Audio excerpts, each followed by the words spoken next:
Israël Pessi. Et Eretz Israël, par Julie Bogota. Eretz Israël Da. Julie Bogota. Et Shlomo Ben Noah, Shlomo Levi Ben Noah.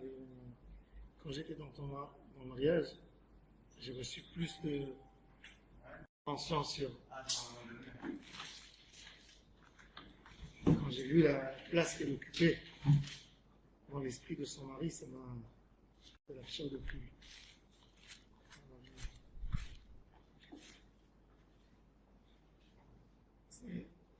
La Gemara a dit sur dans Megillat Ruth, elle dit comme ça. Vayamot Elimelech Ish Naomi.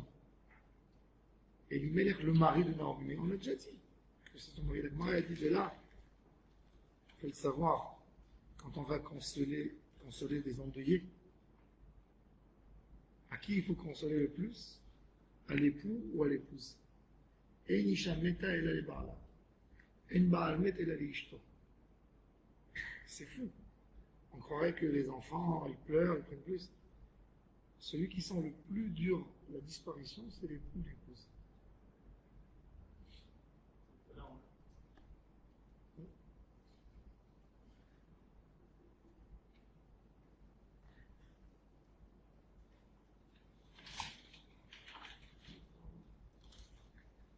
Alors on a fait deux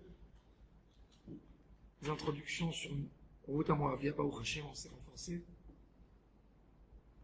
C'est voir Ruth, quand elle rentre dans le Ham Israël, rentrer dans le Ham Israël, c'est pas rien qu'accomplir les mitzvot. C'est d'abord une émouna tzadikim. Je pense que la partie la plus dure dans la voie de la conversion, c'est pas la pratique des mitzvot. La pratique, du moment où tu as décidé quelque chose, tu t'es mis un but, la pratique, ça devient tout petit. Prends quelqu'un qui veut grimper sur le mont Everest ou il veut arriver au Mont Blanc, il va faire un régime d'1 an pour pouvoir bien monter, il n'a pas de problème. Quand on veut arriver, quand on a un but, le monde de l'action devient très facile. Le plus difficile pour rentrer dans le Ham Israël, c'est la Emunat Chachamim, s'annuler.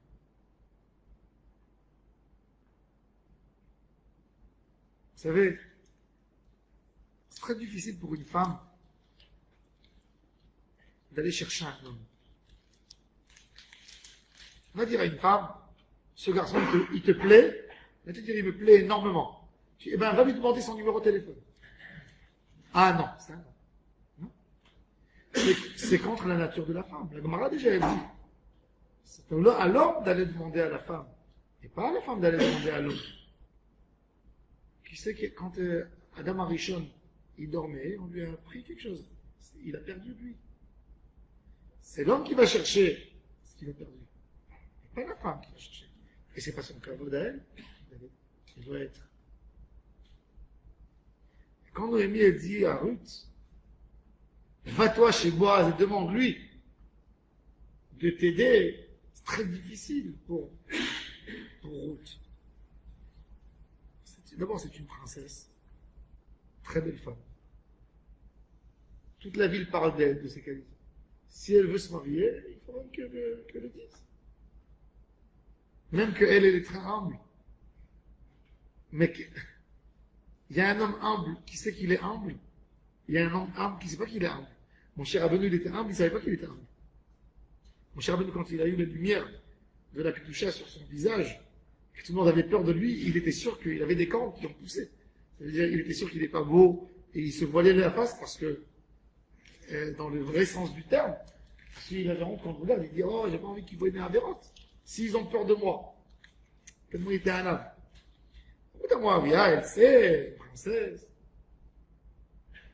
Elle allait dire à une femme, va faire quelque chose qui est complètement contre son éducation, sa personnalité, sa dignité. Va chez Boaz la nuit il est dans le champ, et tu te mets, et tu lui dis au parasta kenafera la matera qui goelata. C'est très dur. Et je pense que c'est pour ça que la Megillat Ruth, je me suis toujours posé cette question, pourquoi la Megillat Ruth, elle rentre dans ces détails? Elle peut nous raconter qu'elle lui a dit, va parler avec Boaz. Mais elle nous l'a dit, elle a dit, ça s'est passé la nuit.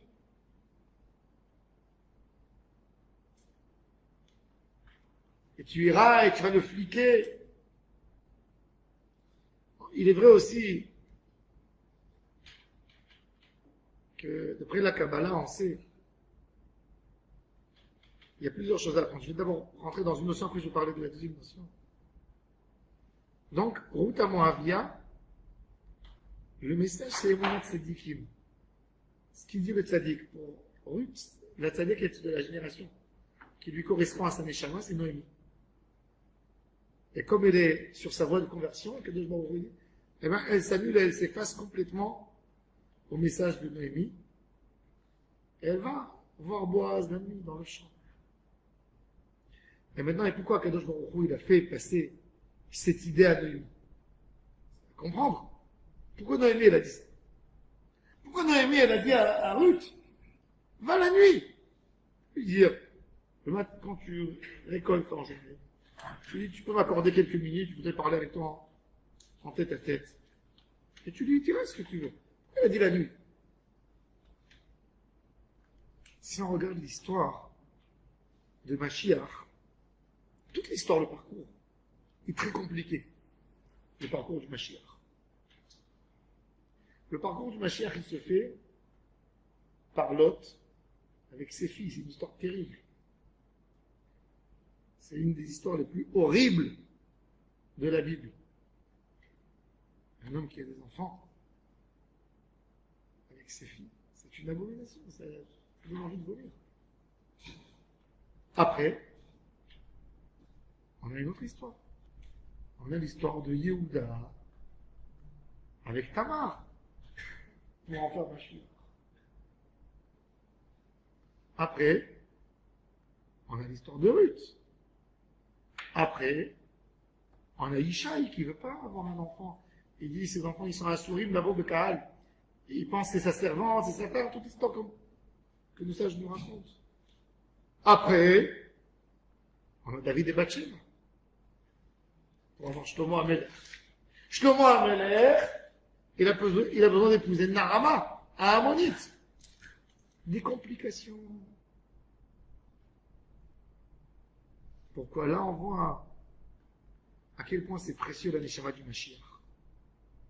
Le Mashiach, c'est le tikkun de toutes les générations. Vous savez que ça veut dire le tikkun du monde? Celui qui va égorger le Yetzirara. Le Yetzirara, il fait des pieds et des mains pour détruire cette Neshama. Le Yetzirara que toute l'humanité a, c'est rien par rapport à ce qu'il va lui donner à lui. Il sait que c'est sa disparition. C'est sa fin. On est obligé de perturber le Yetzirara. Qui ne pense même pas qu'il peut y avoir quelque chose de pur qui va sortir. Et ça, c'est l'histoire de Lot. Et ça, c'est l'histoire de Yehuda avec Tamar. Et ça, c'est l'histoire de Yaakov avec Léa qui sont Yehuda. Et ça, c'est l'histoire de Boaz, Ishaï, David, Shlomo. Le Satan, il veut absolument attraper un homme quand il fait le tikkun. Et Akadosh Baruch Hu, B'Gzav min Hashamayim, pour sauver le Mashiach, il fait que ça se passe d'une certaine manière. Mais vadaï qu'un homme ne peut pas être tordu et dire je vais faire des tikkunim. Du moment où on a Shulchan Aruch, c'est Shulchan Aruch qui fixe tout. Afal Pichen, on voit que même la Torah, elle a perturbé le Yetzirara. Qu'est-ce qu'elle a dit? Elle a laissé cette halakha de Harmonie et Moavi en flou. Est-ce qu'on a le droit d'épouser des Harmonies et des Moavi? Et cette halakha n'a pas été tranchée tant que David Amelech n'était pas né. il y avait des opposants et des qui ont pris pour. Ça n'a jamais, c'est Shmuel Hanavi qui a tranché la halakha. Ammoni velo Ammonite, et c'est pour ça qu'il a écrit l'histoire de Megillat Ruth pour David contre Doeg Edomi, le chef du Sanhédrin, qui était un opposant. Mais pourquoi cette halakha n'a pas été tranchée? Car si elle avait été tranchée, le Yetzer Hara, il aurait tout fait pour qu'il n'y ait pas qu'il y ait une alliance entre Boaz et Ruth. Et déjà ici, il y a des problèmes. Et Noémie, elle comprend que cette Neshama de Ruth, c'est quelque chose de spécial. C'est une chose qui descend dans le monde, une fois dans toute la création. C'est que pour elle, que Akadosh Baruch Hu n'a pas interdit les femmes de Moab.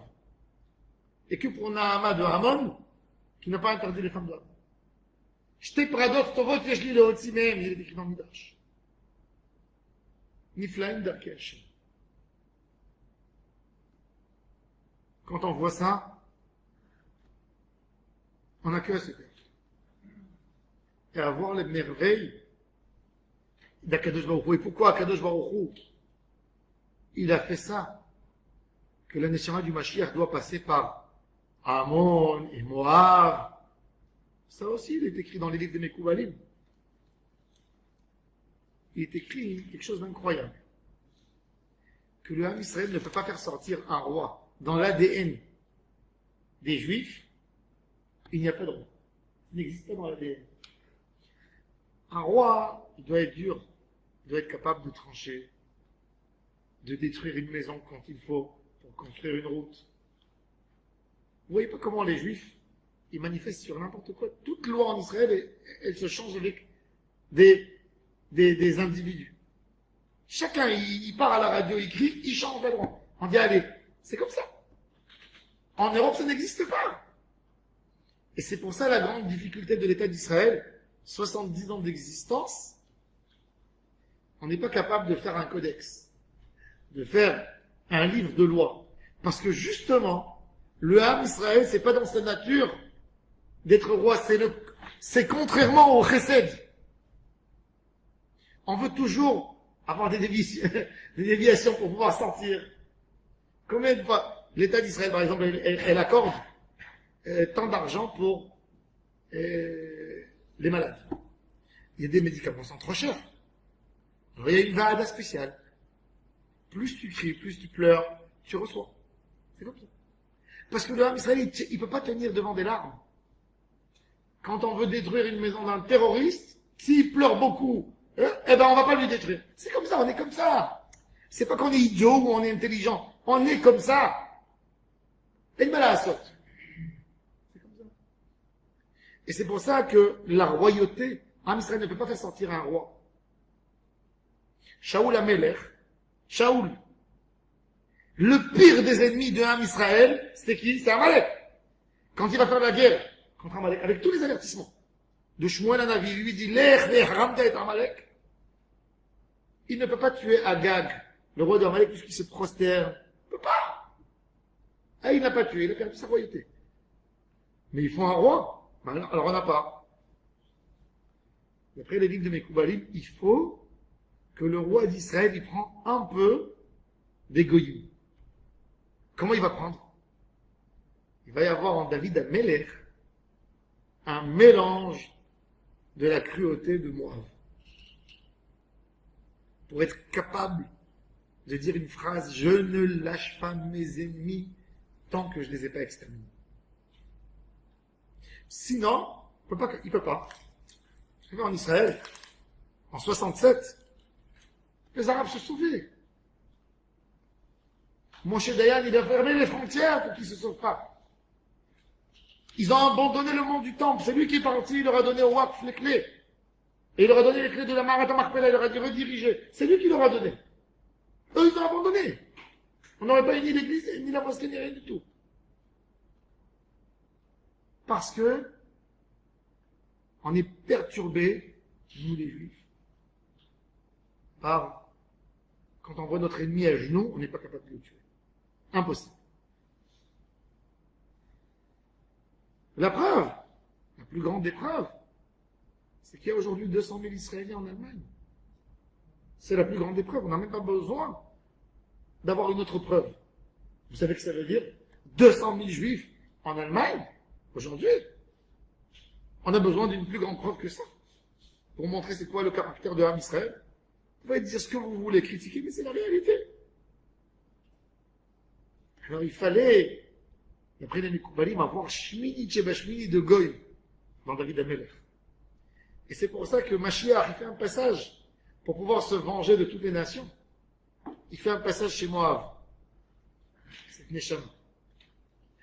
Et on voit de là que le shoresh de l'Anchara du Mashiach, c'est qu'il doit passer dans des endroits très bas. Les tables de Yehuda, les histoires de David Amelech avec Bathsheba, tout ça pour qu'ils comprennent qu'ils viennent d'un endroit pas simple. L'âme de l'homme est tellement compliquée. Combien de déviations, combien de problèmes dans une seule âme. Des moments durs. On ressemble à un arbre. En hiver, à un moment on perd nos feuilles, on change de couleur, ça gèle, c'est détruit. Mais à l'intérieur, il y a une neshama qui tire une vie encore. Et tout d'un coup, on était, l'arbre se couvre d'une belle couverture, un beau feuillage, des fleurs, des fruits. Mais c'est la vie de l'homme qui a Adam et Sassadé. Et dans le Ham Israël, on a ça très fort, plus que tout. Et on a besoin de comprendre ça. L'histoire de David Amelech, elle nous montre un homme, un grand homme, mais avec des hauts et des bas dans sa vie personnelle. Il est tombé en bas, était poursuivi, il a perdu des enfants. Vous savez que ça veut dire une maison, un foyer ou un enfant, il se lève et il tue l'autre à coups de couteau à la maison. C'est ce qui s'est passé avec les enfants de David. Avshalom, il a tué son frère. Amnon. Des histoires, et Avshalom après, qui prend les femmes de son père. Des histoires. Aujourd'hui, ça n'existe même pas dans les séries les plus folles de Hollywood. Ça n'existe pas des choses comme ça. S'il était intelligent, Spielberg, il serait rien que penché sur la Bible, il aurait créé des films il y aurait eu la queue dans les rentrées du cinéma pour voir rien que l'histoire, la vie folle de David. Et pourtant, David, l'auteur du livre de Tehillim, il s'attache à Hachem dans des moments où il sait qu'il n'est pas attaché.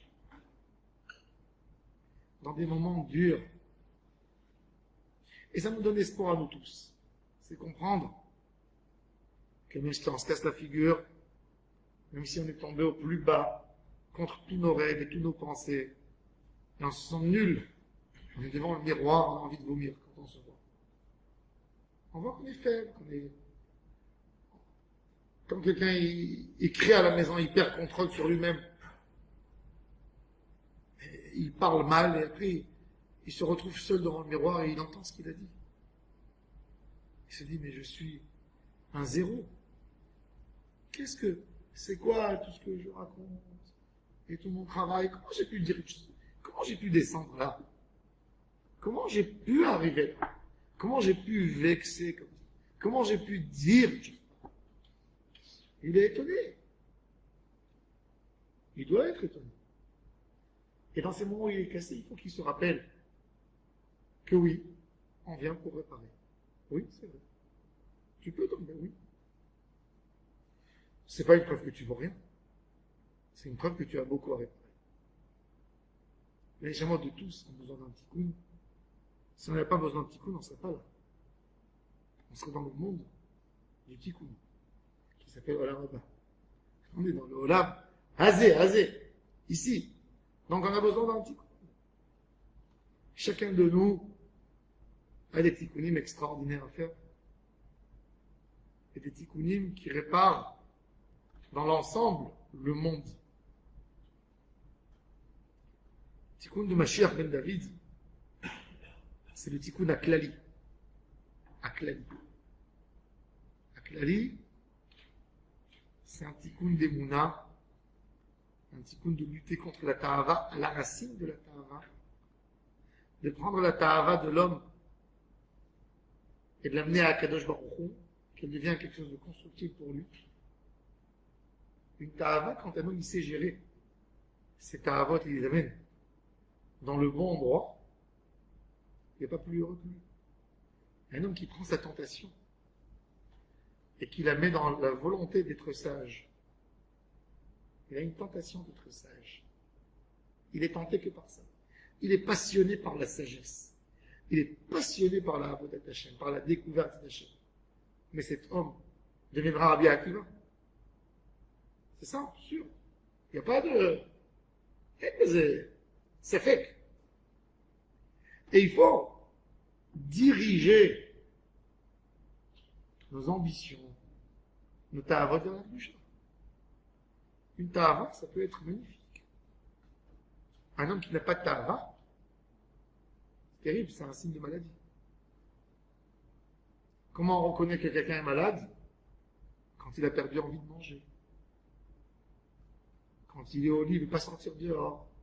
Tout de suite, on comprend qu'il y a quelque chose qui se passe avec sa neshama. Elle est faible. Elle a déjà été attaquée. Elle n'a plus d'ambition. Elle n'a plus envie de rien. Tu lui dis, viens, sors dehors. On va aller se promener. Il te dit, non, pas envie, j'ai peur. Je suis pas bien. Laisse-moi tranquille. Ah, il a un vrai problème. C'est-à-dire que la ta'ava en elle-même, elle est extraordinaire. L'homme a détruit la ta'ava. Quand un homme ne sait pas gérer cette ta'ava, alors, il la voit tellement mal, elle lui fait peur. Elle lui fait peur. Le Yetzer Hara, c'est le plus beau cadeau que l'homme a reçu. S'il n'y avait pas la mort, est-ce que la vie, elle aurait eu du goût? Non. Tout le goût de la vie, c'est parce qu'il y a la mort. Toute la beauté d'une fête, c'est qu'elle se termine dans 3 heures. Même que les chanteurs, ils chantent, ah, je veux qu'elle se prononce, c'est juste là. Oui, mais parce que toute la beauté, c'est que tu sais que tu es obligé de concentrer tout ton plaisir et de le mettre pendant ces 3 heures, il faut absolument. Si ça a été prolongé. La preuve, vous voulez une preuve? Quand les gens ils vont à Tahiti, ils sont émerveillés, ils larmoient devant le paysage. Et tu vois les locaux qui habitent là-bas, ils mangent du coco, l'ananas, et ils n'ont pas d'argent, et c'est des mendiants. C'est-à-dire que c'est pas le... Quand le bien il ne sert plus. Et toi tu te dis, mais vous êtes fous. Regardez le sable que vous avez dans votre plage. Regardez la côte comme elle est magnifique. Regardez ça, regardez ça. Oui. Chez eux, c'est long. Il n'y a aucun plaisir. Quand toi tu viens pour 2 semaines, c'est très très beau. T'as raison. Toute notre vie, c'est un tikkun. Pour arriver au tikkun, d'abord, c'est d'enlever notre sechel. C'est quoi la tentation? Je vais expliquer maintenant. J'ai dit 2 choses extraordinaires, 2 points sur route. D'abord, la Emunat Chachamim qu'elle avait en Noémie. Et qu'elle a fait ce qu'il lui a dit, même que ça ne lui convenait pas du tout, d'aller la nuit chercher. Et maintenant, Noémie, de sa part à elle, elle veut calmer le Yetzer Hara, elle veut pas qu'il voit, qu'il se rende compte qu'il y a Mashiach qui va venir. On a 2 éléments. On a un élément d'Emunah, pour pouvoir lutter contre Yetzer Hara. Le Yetzer Hara, c'est en fait notre corps qui parle. On a un corps qui parle. Rabbeinu Bachya, le Chovot HaLevavot, on lui a dit, définis-nous, c'est quoi Yetzer Hara et c'est quoi Yetzer Tov. Et il a défini. Et il a dit, Yetzer Hara, c'est le corps qui parle. Yetzer Tov, c'est la neshama qui parle. Sans nous. Le Yetzer Hara, c'est le corps. C'est un corps qui te demande. C'est le côté animal, le côté matérialisme qui est en toi, qui a été créé de la terre qui parle. Et le Yetzer, c'est le Yetzer Hara. Ce qui est venu après, le dernier. La neshama, elle existait, la neshama. Après, Akadosh Baruch Hu, il lui a mis autour des peaux. Il a pris de la terre, et il a fait, non. Donc la neshama, c'est le Yetzeratov, c'est le côté tov d'Hachem, de vouloir créer, de vouloir donner, de vouloir dévoiler son chesed, c'est le Yetzeratov. Et le Yetzerara, c'est le côté matérialiste, qui veut accumuler, qui veut prendre. Alors, comment je peux lutter contre le Yetzerara? Très difficile. Tu as beau à dire que tu n'as pas envie de manger, hein, jusqu'au moment où l'entrecôte est devant toi. Ah? Non, pas là-bas. Oui, mais tu as beau à dire j'ai pas envie, il faut que je maîtrise ma tava, et quand tu sens l'odeur, tu manges. T'as vu ça? Un jour j'étais avec quelqu'un, je voyais qu'il mangeait avec quelle gourmandise, et il disait après, il dit Rod Shabbat Kodesh, comme ça il faisait. Arrête de mentir, ne dis même pas. Quand on dit Rod Shabbat, il m'écœure. Il dit Rod Abet Encheli. Shabbat Shalom. Ah, je peux comprendre. Mais tu es en train de manger comment est-ce que tu ne manges que pour le Shabbat? Tu dis, allez, que pour le Shabbat. Il dit Rod Shabbat. Alors goûte une cuillère, il dit Rod Shabbat Kodesh. Mais c'est qu'on n'a même pas compris comment vivre. C'est que le corps, il ne fait pas vivre avec la neshama en réalité. Si il savait, il aurait tout compris. Le secret c'est quoi le nazir? Le nazir, c'est le paradoxe, justement. C'est l'homme qui ne sait pas vivre avec le olam hazé et qui bouge à l'autre extrême. Le tzaddik a tellement peur du olam hazé. Le racha a tellement peur du olam haba. Le tzaddik a tellement peur, il dit, je ne peux pas vivre, je vais tomber dans la havera. Donc il se prive. Et l'homme qui est loin d'Hachem, il dit, je comprends, je voudrais me rapprocher d'Hachem, mais regarde le prix que ça me demande. Je ne pourrais plus kiffer dans ma vie. Les deux n'ont pas compris le monde. Trouver un juste équilibre, c'est Mashiach. Vous savez que quand Mashiach va venir, on ne passe pas directement au Olam Haba. On a un millénaire qui s'appelle Yemot HaMashiach. Et rien qu'après, on passe au Olam Haba. Un monde de Neshamot. Yemot HaMashiach, c'est un moment, puisque Olam Haba c'est beaucoup plus pur que Yemot HaMashiach. Dans Yemot HaMashiach, il y a de l'argent, il y a de la richesse. Le Talmud nous dit aussi de la pauvreté. Parce que tant que l'homme vit dans un corps, dans un besoin corporel, dans un besoin du corps, il y a du bien, il y a du mal. On est dans un système de comparaison. Impossible d'être détaché. Dans Olam Haba, c'est un Olam she'en bo achila ushtiya. Le Ramchal l'explique très clair dans son livre Da'at V'not et Derech Hashem. Qu'est-ce qu'il y aura le 7e millénaire, le 8e, le 9e. Et il dit qu'en fait, après le 7e millénaire, on va commencer à s'habituer à se détacher du corps. Le corps, par exemple, il va oublier de manger un mois. Et il va voir que oui, qu'on peut.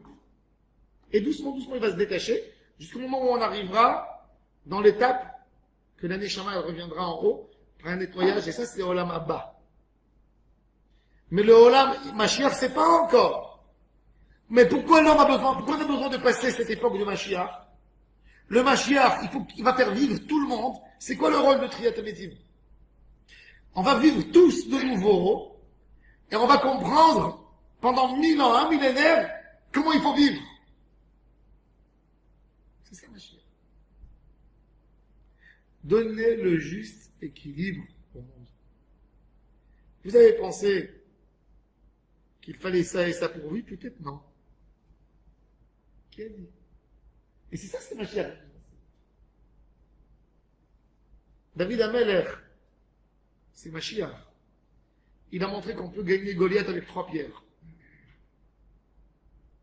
Qu'on peut faire tomber un État avec des roses. Et pas avec des bombes atomiques. Mashiach, quand il viendra, il n'utilisera pas une balle de pistolet. Il dit le prophète, Berouach, avec sa parole, Yamit Racha. Tout le monde viendra chez lui, tout le monde cherchera sa vérité. Le monde va trouver un juste équilibre. Et les gens qui auront de l'argent, ils vont dire que l'argent les embête pour s'approcher du bien absolu. Ils vont jeter. Ils vont ouvrir les fenêtres et ils vont dire ça, c'était mon embêtement toute ma vie. C'est ça ce qui m'a pris tout mon bonheur de ma vie. Ils vont ouvrir, ils vont jeter dehors. Et personne qui voudra prendre.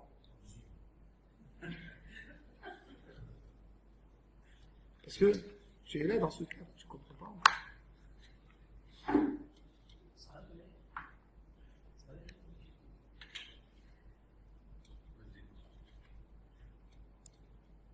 Le Rida, un Yvon, un jour il parlait Shabbat. Comment l'argent, l'homme il court derrière l'argent. Et il y a un du public, il est un peu arrogant. Il dira, vous parlez parce que vous n'avez pas d'argent. Je veux bien vous voir quand vous avez une occasion de faire de l'argent, que vous ne voulez pas le faire. Il a dit, moi si je veux être milliardaire, je peux être milliardaire tout de suite. Et il a vu le Rav qu'il a dit, regardez, maintenant on est Seouda Shlichit. Vous allez rester ici, moi c'est Shabbat. On va prendre un homme de confiance. Il y avait une grande loterie sur une somme énorme. Il a pris un papier, et il a écrit le numéro, il a fermé, et il a scellé avec la cire. Il a donné à un homme de confiance. Il a dit, tu l'ouvres le lendemain du tirage. Et vous allez tous venir ici le lendemain du tirage et on va l'ouvrir devant vous tous. Ils ont ouvert, ils ont vu les numéros, il a écrit les numéros de la main. Moi, si je voulais, rien que par Wargode, je peux obtenir tout. Mais il ne veut pas. Un tzaddik, ça l'embête, ça le gêne. Il a tellement un bonheur dans la Avodat Hashem. Il a un tellement grand bonheur dans la Avodat Hashem qui rigole. Un homme qui, dans les dimensions des Ta'avot de l'Amazé, tu vas venir chez quelqu'un, il est en train de passer un moment de bonheur, tu vas lui dire, viens avec moi, je vais t'acheter une petite glace, un article. Et laisse-moi tranquille. Il t'a dit qu'il a tellement de bonheur dans la Avodat Hashem qu'il cherche rien d'autre. Vous croyez que tous ces gens qui sont à Bnei Brak, dans les collèges, ne peuvent pas gagner de l'argent? Ils ne sont pas moins malins que nous. Mais par propre volonté, ils ne sont pas attirés. Ils sentent qu'ils amènent tout leur potentiel. Et quand j'entends des paroles il faut dire la vérité, d'un rachat qui est au gouvernement, qui tient l'argent du pays dans ses mains et qui donne 50 milliards aux Arabes. Et il dit, les Juifs des Kollel, c'est des gars qui prennent un café et qui papotent et qui ouvrent un peu la Gemara. C'est une honte de dire des choses pareilles. Je crois qu'ils sont moins malins que lui, ces gens. C'est des idiots. Ils ne veulent pas gagner de l'argent. Non, ils ne veulent pas gagner de l'argent. Monsieur, ils ne veulent pas être comme toi, non. Ils veulent vivre un modèle de vie simple et ils veulent être dans la Torah, oui. Il n'a rien compris parce qu'il n'a jamais vécu. Il n'a jamais vécu un monde de Midot Torah, un monde de Gdusha où on ne veut pas. On ne veut pas. Un homme qui n'était pas là, il ne pourra jamais comprendre. C'est quoi le monde? Il n'a jamais passé le seuil de la porte de la Kedusha. Il n'a jamais goûté le bout de la Torah. Alors il ne comprend pas pour lui, il voit dans ça un livre. Alors il se demande pourquoi un universitaire, t'as pas compris que l'universitaire, il a ouvert le livre pour pouvoir gagner de l'argent? Monsieur, il ouvre le livre pour le livre, c'est tout. C'est ça la Torah. Il ouvre le livre pour le livre. Il n'ouvre pas. Le livre, c'est pas un moyen. Chez lui, c'est le but. Il est là. Mais quelqu'un qui n'était pas là, qui n'a pas compris c'est quoi la Torah, comment il peut comprendre une chose? C'est pour ça que vous voyez des gens. Ah, mon fils, il veut étudier la Torah. Non, non. Il n'a pas compris le pauvre. Des fois, il y a des parents qui viennent comme ça chez moi. Ils se versent. Qu'est-ce que je vais lui dire? Je vois qu'il n'a pas compris. Alors je pleure avec lui. Mais je pleure sur lui. Il n'a pas compris. Il n'a rien compris. Un jour, j'étais à Paris. J'étais en train d'étudier. J'étudiais comme ça. Alors, il y a un monsieur. Il est venu chez moi. Il m'a dit, monsieur, vous êtes rabbin? Je lui ai dit, ouais, ils disent comme ça, ouais. Alors, si vous êtes rabbin, pourquoi vous étudiez? Et pourquoi? Je ne comprenais pas. Il m'a dit, mais vous avez déjà été diplômé, non? C'est-à-dire, soit tu crois que j'ai étudié pour le diplôme. On n'étudie pas pour le diplôme. On étudie pour étudier. C'est ça la beauté de la Torah. Un jour, j'ai voyagé avec mon fils, on était en Turquie, il y a 11 ans. C'était un peu après l'histoire du bateau Marmara, si vous vous souvenez. Vous vous souvenez de Marmara? Et on est parti en Turquie, c'était très... Il y avait la tension en l'air. Il y avait à Istanbul des pancartes énormes où c'était écrit Lot Yirtzach. Et il y avait du sang qui coulait comme ça, comme si les Juifs font saigner les... Et quand je suis arrivé là-bas, la personne mon ami chez qui je dormais, il m'a dit, ah toi, je suis venu sans qu'est-ce que tu veux dire avec mon chapeau normal? J'ai dit, puisque je suis venu cette fois-ci comme ça, je reste comme ça. Il m'a dit, non, évite et tout ça. J'ai dit, non, laisse-moi, tranquille. Ok, je vais comme ça en chapeau. Je vais avec mon fils, il voulait que je le prenne au palais royal. On arrive au palais, et on a pris un guide qui parlait français pour nous expliquer les choses. Tout était beau. À la fin de la visite, on arrive dans la dernière salle, la grande salle, que là-bas on a fini. Et on voit plusieurs guides touristiques, et tout d'un coup on voit un monsieur d'un certain âge, après 70 ans, il rentre comme ça, un homme respectueux, avec 2 gardes-corps, et tout le monde en silence complet. Et je dis, qu'est-ce qu'il veut? Chut, attends qu'il passe ici. Et le monsieur il tourne comme ça, il me voit à moi, il vient vers moi. Il me dit, you rabbi? Je dis, yes, sir. Alors il me dit, en anglais, il me dit, viens de côté. Et il me dit, j'ai quelque chose à te dire dans l'oreille. Ok, je mets ma tête comme ça. Et il me dit, cette phrase, ça me fait une chair de poule jusqu'à maintenant. Kol haolam kulo gesher tsar meod. Ve'aikar shelo litpachet kelal. Je le regarde. Je lui dis, vous êtes juif? Il m'a dit, non, j'aurais bien aimé. Je lui dis, ça m'intéresse maintenant, vous m'avez dit. Il m'a dit, je vais te dire, il m'a dit, j'étais à Londres. Et je devais voyager en Australie. De Londres en Australie, c'est loin. C'est long. Et il m'a dit, et je suis un homme qui aime lire. Et je suis rentré dans une librairie et je cherchais des livres. Il me dit, je suis tombé sur un livre en anglais de Rabbi Nachman de Breslev, Le secret de la joie. Et j'ai pris le livre et je l'ai lu dans l'avion. Et il m'a dit, ce livre, il m'a gâché tout mon voyage parce que je ne pouvais plus rien faire. Je pleurais, je relisais le livre, je criais dans ma chambre d'hôtel. Je ne pouvais plus dormir la nuit. Il m'a dit donc, au retour, je ne suis pas rentré en Turquie.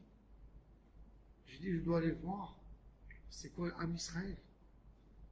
Il m'a dit, je prends un billet d'avion sans comprendre pourquoi, à Ben Gurion, Tel Aviv. Je descends, je prends un taxi, je dis, amène-moi dans le lieu le plus saint des Juifs. Et il amène au Kotel. Il me dit, je vois des gens qui viennent, qui touchent les pierres, qui pleurent, qui se versent, qui se recueillent. Il me dit, je suis resté 15 heures en train de regarder les pierres du Kotel et de voir de quoi ce peuple qui s'est levé de la cendre, quelle force ils ont. Je voyais la Emouna.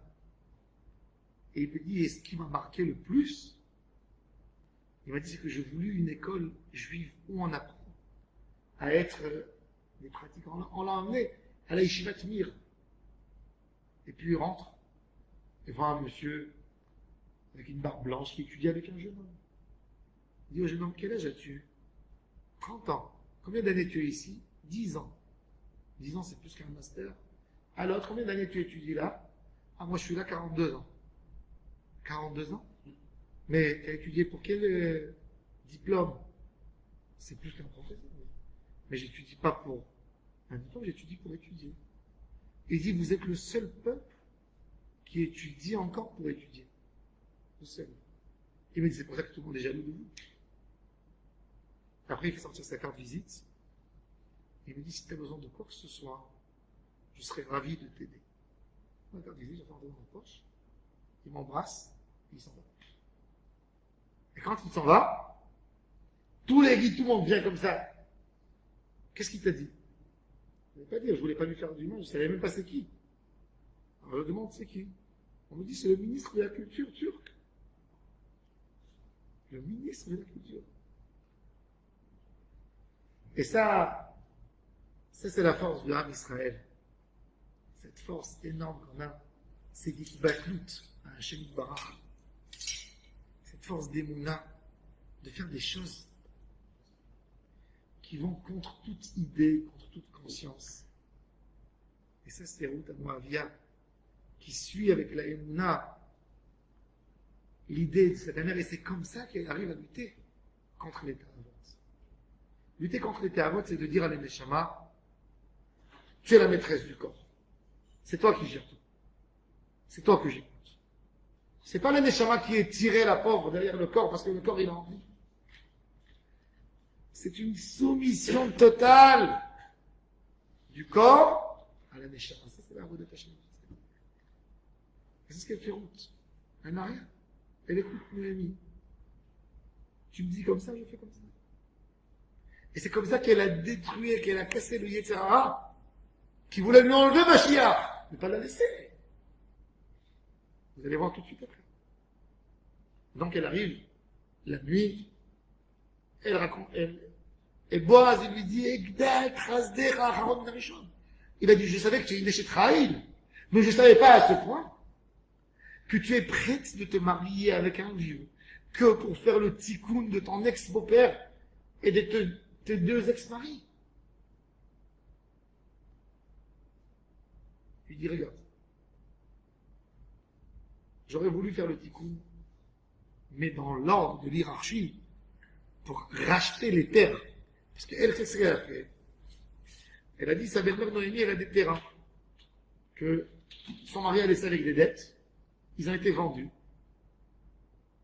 Et dans ce qu'on a vu dans Parashat Béhar, quand on vendait un terrain, il revient après au propriétaire. Mais s'il y a des certaines conditions, qui c'est qui peut racheter? Au dodo, au ben dodo, yigalem. Il peut racheter un nom de famille. Et elle a dit, Noémie, je suis prêt qu'on rachète, mais celui qui va acheter, je mets une condition dans l'achat. Elimelech n'a plus laissé d'enfants. Donc on pouvait racheter. Mais je veux que celui qui rachète le terrain, il épouse Ruth. Et Boaz, il dit, moi, je peux le faire. C'est un cousin de Noémie. Mais il dit, il y a un cousin, comme je vous ai dit, ils sont 4 cousins. En fait, il y a Noémie, Elimelech, Boaz et Tov sont 4 cousins. Mais Tov, dans l'ordre des frères, il est avant Boaz. Donc il dit, Boaz à Ruth, je ferai tout que Tov, il t'épouse. Il va enlever complètement, même qu'il lui a plu beaucoup. Il ne veut pas faire par Yetzerara, par une envie peut-être. Il se soupçonne. Peut-être j'ai envie d'elle, parce qu'elle est belle, physiquement. Donc, il se plie complètement à la volonté d'Hachem. Si Hachem il voudra, c'est fait. Moi, je vais l'éloigner de moi. Et Migalech Tov, je ferai tout pour que tu aies un bon mariage. Vimlo, Igalech Anochi. Chay Hachem. Je jure dans le nom d'Hachem. Quand je vois cette merveille de la Avodat Hachem que tu as fait toi, je ne peux pas se salir. Même avec une pensée peut-être de tentation. Mais il n'a rien pensé. Il faut que ça soit kadosh. C'est ce qu'il fait. Le matin, il lui offre du blé, tout ça, il lui donne. Elle retourne chez sa belle-mère. Chèche, c'est horrible. Et dès qu'il dit chèche, parce que ça s'est passé quand? Le 6 Sivan. Le jour de Matan Torah. Au Boaz ala Hachar, Vayeshev Sham. Vina Goel Over. Voilà le cousin de Boaz qui passe. Il s'appelle Tov. Mais ma soura, Sheva Popoloni Almoni. Viens ici, toi, qui te comporte comme un étranger. On a une cousine, Noémie. Elle est revenue, c'est la famine. Qu'est-ce que tu as fait pour nourrir ta cousine? Elle est là, tu t'es intéressé à elle. Elle vit, regarde sa belle-fille, comment elle tourne dans les champs pour récolter du blé. Toute la ville a entendu que Noémie est retournée. C'est écrit dans le début, Vatéom Kolaïr. Qu'est-ce que tu as fait pour elle? Il dit, bon, dis-moi, qu'est-ce que tu veux, je veux faire. Il dit, voilà, notre frère, notre cousin, Elimelech a laissé des champs. Et il faut les racheter. Il ne faut pas que notre famille, elle perde ses terrains. C'est pas beau. C'est une honte qu'on n'est pas capable de remettre chez nous. Il dit, j'achète les champs. Je prends tout. Je les rachète. Même que ça me coûte, ça me coûte. Il dit, oui, mais il y a une condition. Il faut épouser Ruth pour redonner un nom et une existence à ces trois âmes perdues qui ont été perdues du Israël, Elimelech et ses deux enfants, Mahlon et Kilion. Et l'autre, quand il entend ça, il dit, oh là là là, non, je peux pas. Je vais pas salir ma réputation, je vais pas salir ma famille. Je vais pas épouser une Moabite. Boaz, il ramasse. Les vieux, vous écoutez ce qu'il dit? Oui. Alors tu renonces, ne dis pas après. Oui, je renonce. Fais-toi, il lui dit. Toi, tu n'as pas d'enfant, tu as raté ta vie. Épouse-toi. Ok. Il y a 10 personnes, de là on apprend que la mitzvah des Shela Brachot, elle se fait avec 10 personnes. Vous êtes témoins de ce que vous avez vu. Et Boaz leur dit, moi je vais l'épouser. Le Gdol adore. Voilà, j'ai fait j'ai épousé Ruth, la femme de Mahlon. C'était la femme de Mahlon et Kilion, mais c'était la Yavama. Le dernier, c'était Mahlon. Et tout le Ham Israël, tous les gens de Bethléem, ils se lèvent. Ils ont vu la Kedusha. Il y avait une Kedusha en l'air. Ils ont dit, cette femme qui rentre chez toi à la maison, elle est comme Rachel et Léa. C'est tellement pur. Ils ont tous vu. Ils ont vu ce qu'elle a fait Ruth. Ils ont vu ce qu'il a fait Boaz. La halakha n'est pas trichée encore. Moabite, pas Moabite. Et ils disent de ça, il y a peu. C'est le même chef de Rachel et Léa. C'est plus haut que les Jvatim, c'est plus haut que tout. Tu as construit Am Israël. Am Israël, c'est pas tu es fils de tel. C'est qu'est-ce que tu fais. Le vrai fils d'Abraham Avinu, c'est pas celui qui est de la tribu de Yehuda, la noblesse. C'est celui qui fait ce qu'Abraham Avinu a fait. C'est qui le fils du Baal Shem Tov? C'est pas son fils paradène, son fils biologique. Non! Celui qui fait ce qu'il a fait Baal Shem Tov. Ça, c'est son fils. Toute la noblesse qu'on parle aujourd'hui, c'est du shpuyot. C'est artificiel. Un jour, il y avait un rave, Rosa Bichouva. Il était avec des enfants de Admorim. Chacun dit, moi, mon père, c'était tel Admor. Mon grand-père, c'était celui-là. Et chacun, il raconte des miracles, des trucs. Sroutavot, c'est toutes les histoires. Et lui, ils sont arrivés chez lui. Et dit, moi, je n'ai pas des histoires à vous raconter sur mes parents. Car je suis un fils de boulanger. Mais papa m'a appris que le pain d'aujourd'hui est mieux que le pain d'hier. C'est tout.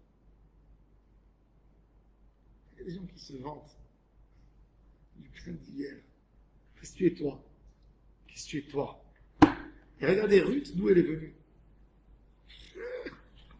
Comment elle était loin? Comment elle était loin? Loin du Tikkun, loin de Am Israël, loin de la lignée de toutes les générations. Où elle est montée, elle a éclairé le Am Israël. Mais Akadosh Baruch Hu l'a éprouvé. On croirait que, ça y est, elle s'est mariée avec Boaz, bonheur absolu. Maintenant jusqu'à la fin de sa vie. C'est un mariage très court. 1 ou 2 jours après le mariage avec Boaz,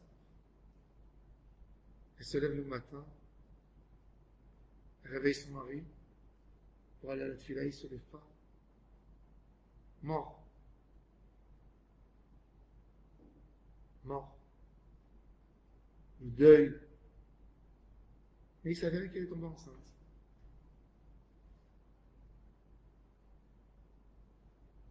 Tout le monde garde cette femme précieusement. Et quand l'enfant est né, vous savez comment il s'appelle l'enfant? Oved. Oved Hashem. Il peut être qu'Oved Hashem celui-là. Regardez quel élément il y a eu ici. La guerre mondiale il y a eu pour empêcher cet enfant. Et qu'est-ce qui s'est fait pour cet enfant? Quel poids il a sur ses épaules. Vaïten Hashem la contre toutes les chances. C'est l'enfant. Vatomarna Anashim et Naomi Baruch Adonai. Ils disent, Noémie, c'est ton fils, on ne sait plus.